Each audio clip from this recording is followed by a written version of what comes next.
Bismillahirrahmanirrahim. Assalamualaikum warahmatullahi wabarakatuh.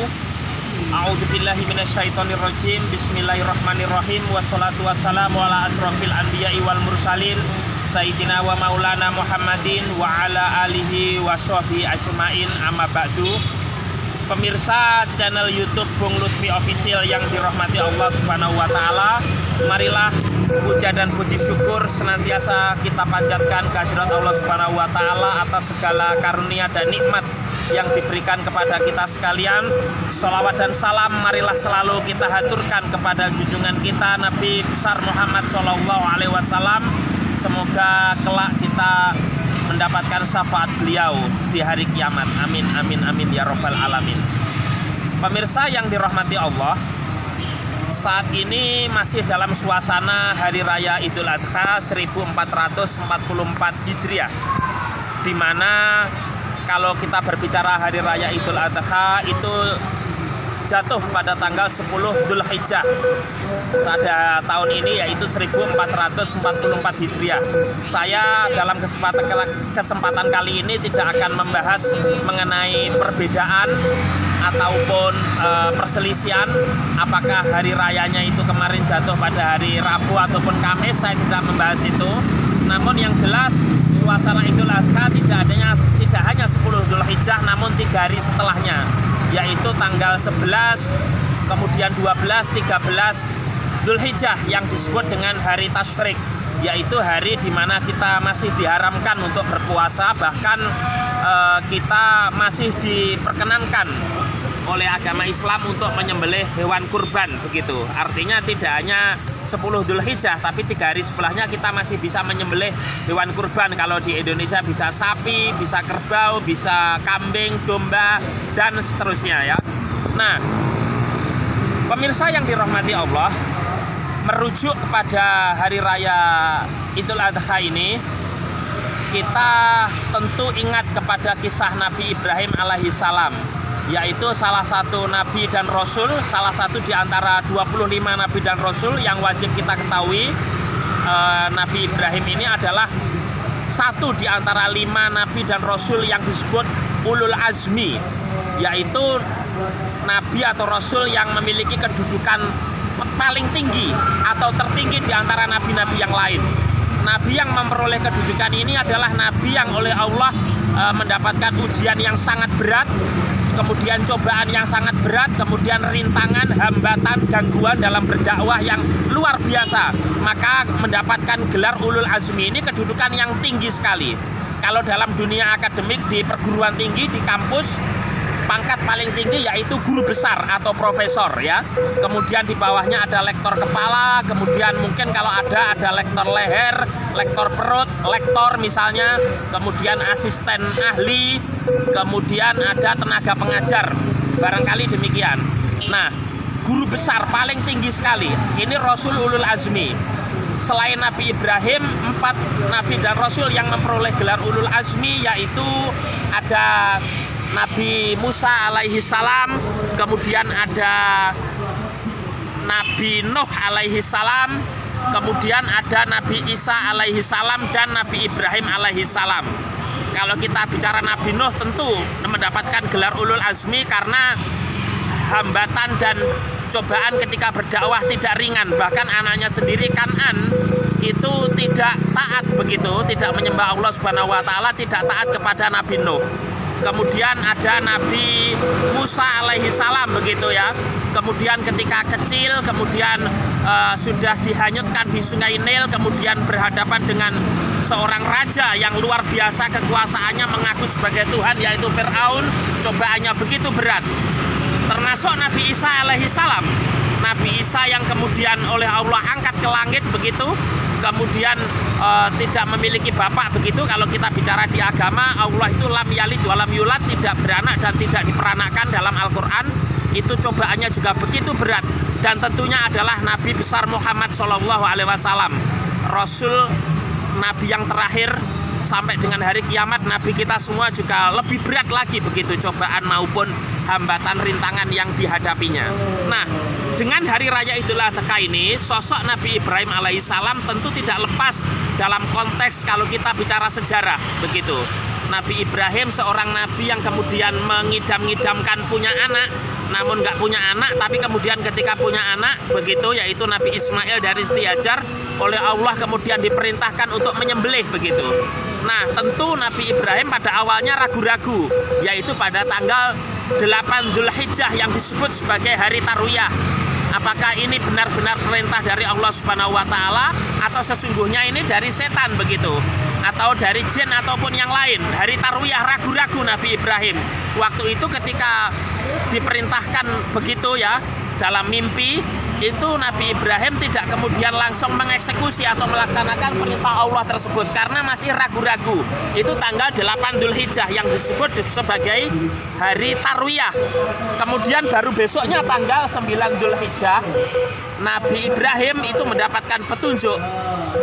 Maka kemudian Nabi Ismail dilaksanakan penyembelihan, yang pada waktu itu Nabi Ismail digantikan oleh seekor domba yang konon Syah dan Al-Qisah adalah kambingnya Habil, yang pada waktu itu diperintahkan berkorban oleh Allah Subhanahu wa Ta'ala, termasuk dengan saudaranya Qabil.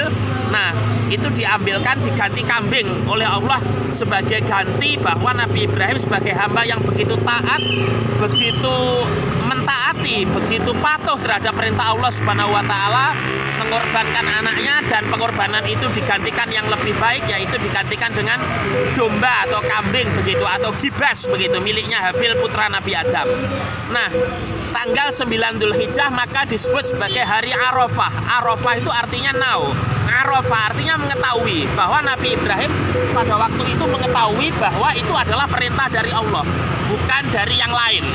Ya, Arafah yang kemudian untuk jemaah haji, begitu, pada tanggal 9 Dzulhijjah dilaksanakan namanya wukuf, yaitu berdiam diri di padang Arafah, yang merupakan miniatur dari padang mahsyar ketika kelak nanti hari kiamat di padang Arafah di tanah suci sana ya, di Arab Saudi, Mekah, Madinah sana. Nah, itu melaksanakan wukuf, begitu, artinya mengetahui besoknya baru Dzulhijjah, yaitu memang ini bulan haji atau disebut sebagai bulan kurban, pemirsa. Hari raya Idul Adha ini penyembelian yang juga hari raya kurban.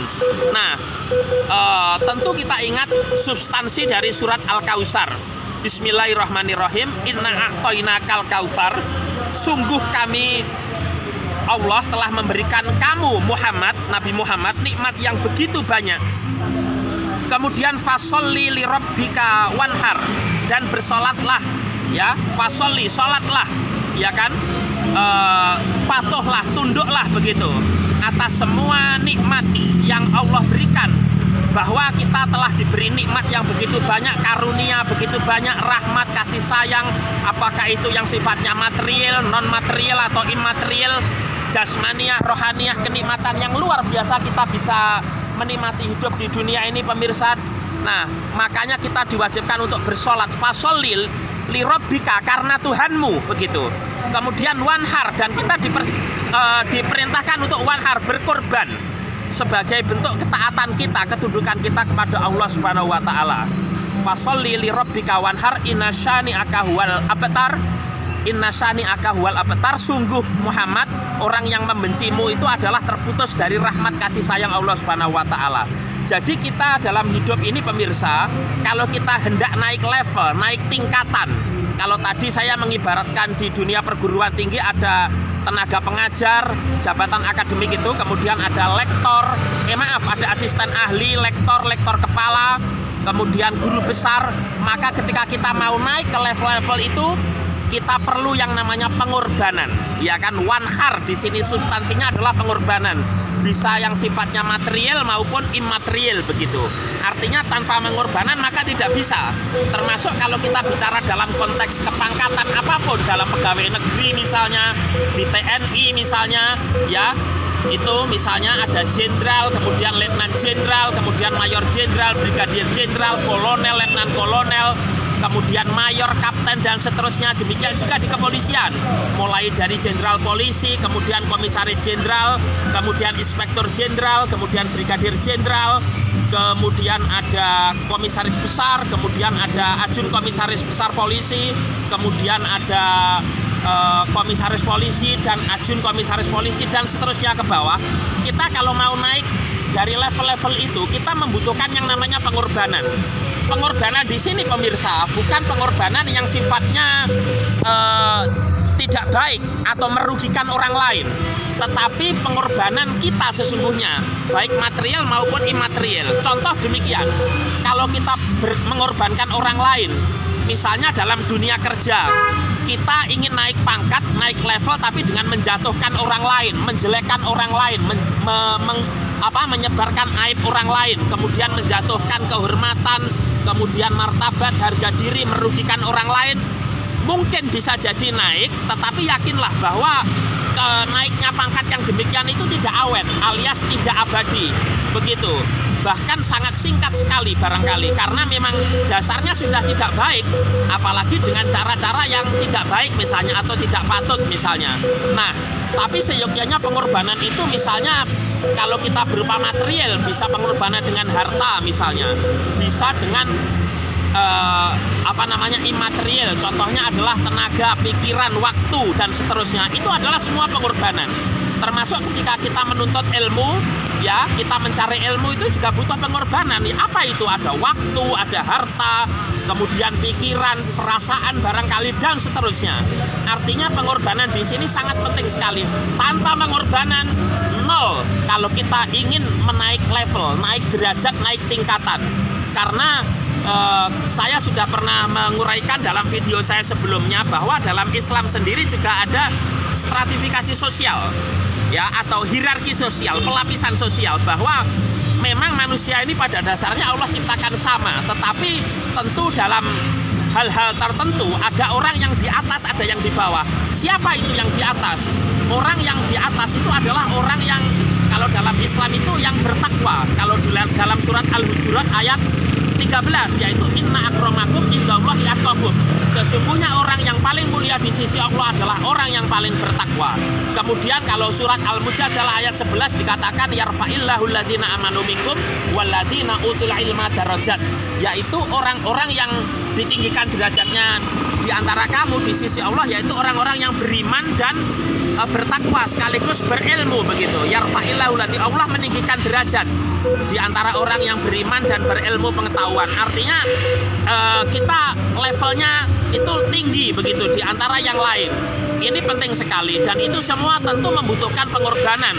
Menjadi orang yang bertakwa, kita membutuhkan pengorbanan, mendekatkan diri kepada Allah, mungkin dari sisi waktu dan seterusnya. Kemudian dari sisi menuntut ilmu, apalagi baik material, imaterial, kita penting sekali. Bahkan menuntut ilmu itu hukumnya wajib, ya kan, bagi setiap kaum muslimin, begitu, laki-laki dan perempuan. Jadi tolabul ilmi faridotun ala kulli muslimin wa muslimatin, begitu. Bahkan Rasul menyatakan tuntutlah ilmu sampai dengan ke negeri Cina.